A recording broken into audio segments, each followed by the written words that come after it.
साहित्य निर्मितीसाठी महाराष्ट्र नंदनवन आहे। सर्वात जास्त संमेलनं महाराष्ट्रामध्ये होतात।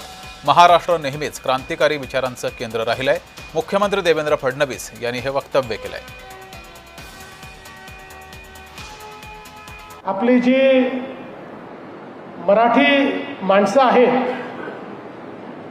ही नेहमीच पुस्तकांच्या बाबतीत एक प्रकारे वेडीच आहेत। त्यामुळे साहित्य निर्मिती करता महाराष्ट्र हे नेहमी नंदनवन राहिलंय।